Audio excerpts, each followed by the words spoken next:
प्रदेश में 17 जातियों की हनक लगातार पीछे खिंचती हुई नजर आ रही है। योगी सरकार 17 जातियों का वोट तो लेना चाहते हैं, मगर उन्हें हक और हिस्से की जब बात आती है तो हमारे नेता चुप्पी साध लेते। उत्तर प्रदेश में 13 साल की बेटी के साथ में रेप किया गया। रेप करने वाले साहब प्रयागराज से गिरफ्तार हुए। साहब ने बयान दिया, जांच निष्पक्ष होनी चाहिए और निष्पक्ष एजेंसी के द्वारा होनी चाहिए, यानी यह जांच कम से कम उत्तर प्रदेश पुलिस द्वारा न होनी चाहिए। यह आप सोच सकते हैं, जो व्यक्ति 13 साल की बच्ची के साथ रेप का आरोपी हो, उसे फुल एसी गाड़ी में लाया जाता है, उसके बाद कोर्ट में ले जाया जाता है। सुनवाई में 3 घंटे देरी से होती है, तब तक साहब बाहर एसी में गाड़ी में बैठे रहते हैं। समय होने पर कोर्ट में जाते हैं। कोर्ट 15 दिन की हिरासत में उन्हें भेज देते हैं। उत्तर प्रदेश पुलिस योगी राज में बिना कानून की परवाह के कोई भी बड़ा कारनामा कर गुजरती है, क्योंकि योगी है तो मुमकिन है। पुलिस आरोपियों पर बुलडोजर लेकर जाती है, घर का हिस्सा गिराकर उन पर दबाव बनाती है। पता नहीं कानून की कौन सी किताब में लिखा है, आरोपी के घर तोड़ डालो, उनके बच्चों को पीट पीट कर मार डालो, फिर चोरी का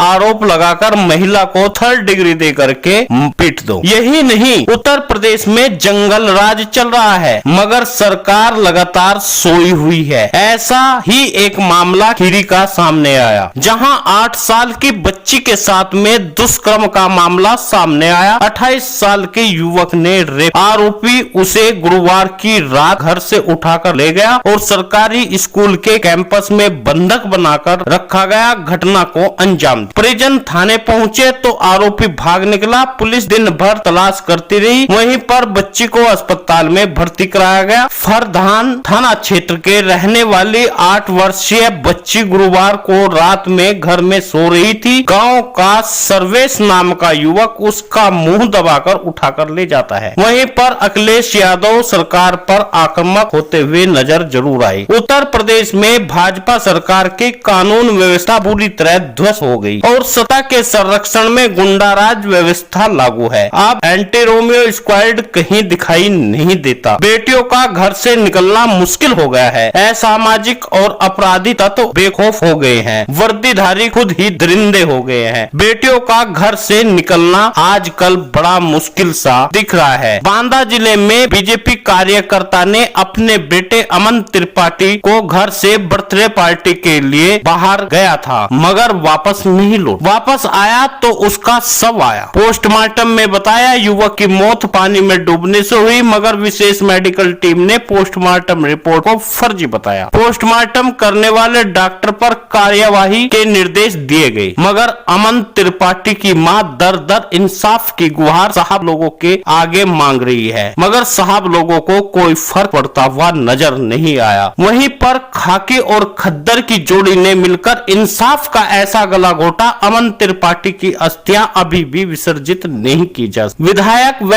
आरएसएस पर यह आरोप है कि पुलिस पर इतना दबाव बनाया गया, अब वे परिजन को ही धमका रहे हैं। अमन की मां ने कहा, रामराज में ऐसा मेरे बेटे ने कौन सा गुनाह किया था जिसका इंसाफ नहीं मिल पा, मगर भांड मीडिया इस पर किसी तरह की डिबेट बैठाना नहीं चाहती। योगी राज में दिन प्रतिदिन अत्याचार बढ़ता हुआ जा रहा है, अपराध बढ़ता हुआ जा रहा है, क्राइम रोके नहीं रुक रहा है, मगर योगी आदित्यनाथ न जाने बुलडोजर लेकर कहां घूम रहे हैं और आज उनका बुलडोजर कहां चला गया। जब गरीब पर अत्याचार होता है तो बुलडोजर कहां चला जाता है यह पता नहीं चलता। खाली जुबानजोरी से न्याय नहीं मिलता है और न ही राज का चलता है। आवाम को उसके लिए पहले पुलिस पर शिकंजा कसना पड़ता है। योगी आदित्यनाथ पर कोई फर्क पड़ता हुआ नजर नहीं आ रहा है। सभी मित्रों से निवेदन है, वीडियो को लाइक करें, शेयर करें, लाल रंग का बटन है उस पर उंगली लगा करके उसे काला कर दे और हमारे न्यूज चैनल के सदस्य बन जाए। यदि आप हमारे न्यूज चैनल के सदस्य हैं तो DPN लाइव न्यूज सदस्य अपनी गाड़ी पर लिख सकते हैं और अपने विजिटिंग कार्ड पर भी लिख सकते हैं। 4 से 5 जून तक अखिल भारतीय प्रजापति कुंभकार महासंघ का सम्मेलन देहरादून उत्तराखंड में होना तय है, इसलिए सभी मित्रों से निवेदन है आप 4 से 5 जून देहरादून की पावन जमीन पर जरूर पहुंचे।